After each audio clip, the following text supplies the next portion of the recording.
Daghang mga tao ang nagpasundayag sa ilahang pagkamugnaon sa lain-laing okasyon. Apan lakip na usab kining duha ka mga iro nga Golden Retriever ug Labrador nga nagsulob og nagkalain-laing costume ug nahimong sentro sa atensyon ug kalipay sa komunidad.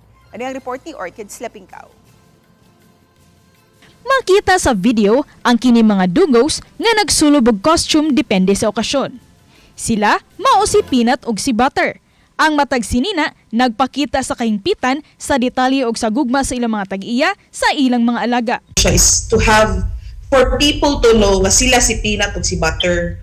Because for example like mo adto may mag-walking me, kung pag-walking me si makabalog yun ang mga guards, ang bisag kinsa nga si Peanut ug si Butter ni. Dili lamang kini para sa kasadya kun dili usa-usab kapaagi sa pagpalig-on sa panaghiusa sa komunidad ug sa responsible pet ownership.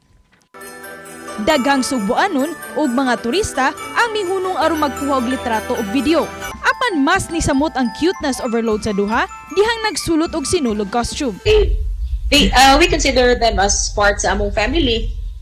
So dressing them up shows they belong sa traditions or celebrations nato. Pinaagi sa ilang mabulukon o pinalahi nga costume, ang maong mga dugo sa Cebu nagpakita nga ang matag okasyon mas makalingaw kung adunay kauban nga gugma o kalipay.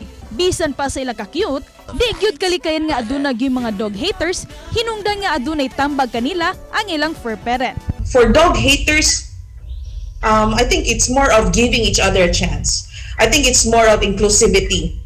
So meaning as a society, as a community, we give each other a chance. Bisan pa man nga dili tanan ganahan og iro, si Peanut ug si Butter nga nagsulob og costume nagpamatuod nga ang kalipay mahimong lain-laing porma. Para sa uban, kini kasadya, para sa uban usa lang kayano nga tan-awon. Apan ang respeto ug pagtinabangay magpabiling importante sa komunidad.